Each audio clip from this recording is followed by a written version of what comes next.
Welcome aspirants, আশা করি তোমরা সবাই ভালো আছো এবং আসন্ন এক্সামগুলোর জন্য তোমরা ঠিকঠাক প্রিপারেশন নিচ্ছ। এবং আজকে আমাদের আলোচনা বা আমাদের যে টেস্ট সিরিজ বা কুইজ সিরিজ, সেখানে তোমাদের জন্য রয়েছে সুলতানি আমল বা দিল্লি সুলতানেট বা দিল্লি সুলতানির। এটা পার্ট 3, পার্ট 2 পর্যন্ত আগেই আমরা মক টেস্ট বা টেস্ট অ্যাটেম্প্ট করেছি এবং খুব তাড়াতাড়ি আমরা ফুল মক টেস্টও অ্যাটেম্প্ট করব। এখন চ্যাপ্টার ওয়াইজ টেস্টগুলো আমরা অ্যাটেম্প্ট করবো। সো টোটাল এখানে 10 কোশ্চেন্স রয়েছে। আমি এক্সপেক্ট করবো তোমরা 10 আউট অফ 10 অবশ্যই স্কোর করবে।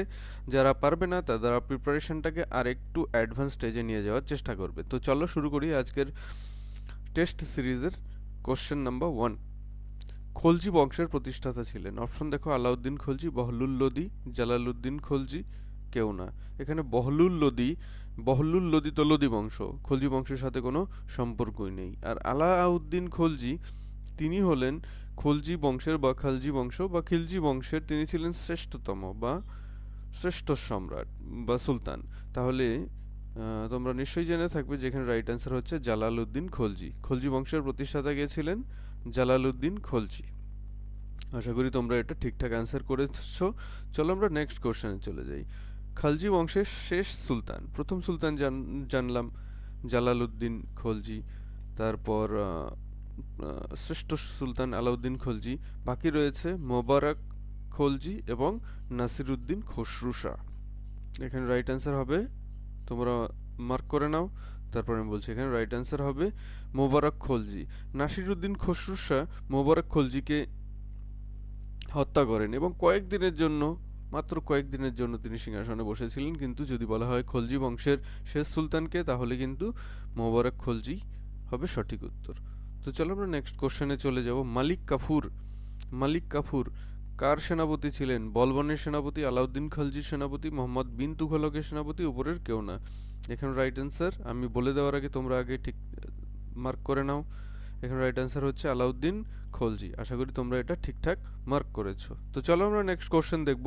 সামরিক বাহিনীতে দাগ ও হুলিয়া প্রথার প্রবর্তক কে? আলাউদ্দিন খলজি, বলবন, জালালউদ্দিন খলজি, ইলতুৎমিশ।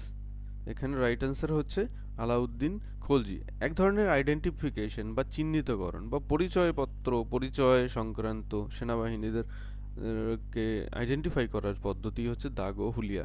পরবর্তীকালে আমরা জানি যে আকবরও তার সেনাবাহিনীতে ঠিক এই ধরনের একটা প্রথা চালু করেছিলেন। এখানে একটা জিনিস মনে রাখবে যে আলাউদ্দিন খলজি কিন্তু সিকান্দার-এ সানি নামেও পরিচিত। পরীক্ষায় খুব আসে সিকান্দার-এ সানি নামে কে পরিচিত। মনে রাখবে, এটা সঠিক উত্তর হচ্ছে আলাউদ্দিন খলজি।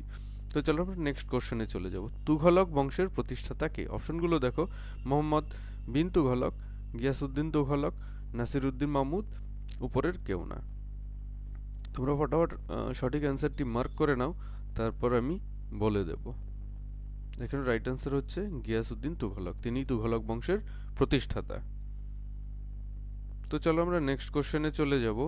আমির-ই-কোহি বিভাগের প্রতিষ্ঠা করেন কে? অপশনগুলো দেখো: গিয়াসউদ্দিন, মোহাম্মদ বিন তুঘলক, ফিরোজ তুঘলক, ইলতুৎমিশ। এখানে রাইট অ্যান্সার হচ্ছে মোহাম্মদ বিন তুঘলক। আমির-ই-কোহি হচ্ছে একটি কৃষি বিভাগ। কৃষির উন্নতিকল্পে মোহাম্মদ বিন তুঘলক আমির-ই-কোহি ডিপার্টমেন্ট প্রতিষ্ঠা করেন। তাছাড়াও তিনি বেশ কিছু উদ্যোগ নিয়েছিলেন, যদিও বেশিরভাগ উদ্যোগই ব্যর্থ হয়, যেমন তামার টোকেন কারেন্সি বা টোকেন মুদ্রা, তারপর দেবগিরিতে রাজধানী স্থানান্তরণ, তারপর খোরাসান ও কারাচিল বিজয়, তারপর দোয়াব অঞ্চলের রাজস্ব বৃদ্ধি, প্রতিটি কিন্তু ব্যাকফায়ার করে এবং আলটিমেটলি সেটা কিন্তু ফ্রুটফুল ছিল না, মোটেই সফল প্রচেষ্টা ছিল না। তো চলো আমরা নেক্সট কোশ্চেনের দিকে চলে যাই। নেক্সট কোশ্চেন এই তো চলে এসেছে, অলরেডি বলেই ফেলেছি। প্রতীক মুদ্রার প্রবর্তন কে করেন? আমি আনসার বলে দিয়েছি, তো তোমরা এবার নিজেরাই মার্ক করে নাও। এখানে রাইট আনসার হচ্ছে মোহাম্মদ বিন তুগলক। চলো নেক্সট কোশ্চেনে চলে যাব। তারিখ-ই ফিরোজ শাহী গ্রন্থের রচয়িতা: জিয়াউদ্দিন বারনী, আফিফ, সরহিন্দি, ফিরিস্তা। এখানে রাইট আনসার হচ্ছে খ্রিস্টীয় চতুর্দশ শতকের একজন বিখ্যাত বা নামকরা মুসলিম হিস্টোরিয়ান বা ঐতিহাসিক বলতে পারো, তিনি আর কেউ না, জিয়াউদ্দিন বারুনি। এখানে রাইট অ্যান্সার হচ্ছে অপশন এ বা জিয়াউদ্দিন বারুনি। তো চলো নেক্সট কোশ্চেনে আমরা চলে যাব। দারুল সাফার প্রতিষ্ঠা করেন। দারুল সাফা হচ্ছে দাতব্য চিকিৎসালয়। দাতব্য মানে দান থেকে দাতব্য কথাটি এসেছে, অর্থাৎ বিনামূল্যে চিকিৎসা পাওয়ার একটি প্রতিষ্ঠান হচ্ছে দারুল সাফা। এবং সাধারণত মেইনলি গরিব মুসলিম প্রজাদের জন্য এই দারুল সাফা প্রতিষ্ঠা করেছিলেন কে? এখানে অপশনগুলো দেখো, বিন তুঘলক রয়েছে, ফিরোজ তুঘলক রয়েছে, আলাউদ্দিন খলজি রয়েছে, মোবারক শাহ রয়েছে। এখানে রাইট অ্যান্সার হচ্ছে ফিরোজ তুঘলক। এটা মনে রাখবে, পরীক্ষায় কিন্তু আসার মতো কোশ্চেন এটা। নেক্সট কোশ্চেন দেখো, মোহাম্মদ বিন তুঘলকের পূর্ব নাম কি? অপশনগুলো দেখো, খিজির খাঁ, রেজা খাঁ, গাজী মালিক, জুনা খাঁ। আমি তোমাদের 5 সেকেন্ডস দিচ্ছি, এর মধ্যে তোমরা সঠিক উত্তরটি মার্ক করে নাও।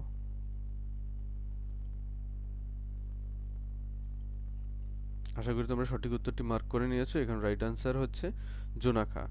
মোহাম্মদ বিন তুঘলকের পূর্ব নাম ছিল জুনা খাঁ। তো চলো আমরা কোশ্চেন পেপারটি সাবমিট করি। সাবমিট করলে দেখো আমরা বিস্তারিত অ্যান্সার পেয়ে যাচ্ছি। তো তোমরা যারা তোমরা যারা তোমরা যারা এই কোশ্চেনটি আমার মক টেস্ট সিরিজে ভুল দেওয়া ছিল, এটা আমি পরে কারেকশন করে দিয়েছি। তোমরা যারা এই মক টেস্টগুলো ফ্রি অফ কস্ট দিতে চাও, তোমরা শুধু পিং করবে বা কমেন্ট করবে, আমি তোমাদেরকে ডেসক্রিপশানে বা তোমাদের কমেন্টের রিপ্লাইয়ে আমি তোমাদের লিঙ্ক দিয়ে দেবো, সেখান থেকে তোমরা ফ্রি অফ কস্ট মক টেস্টগুলো অ্যাটেম্প্ট করতে পারবে।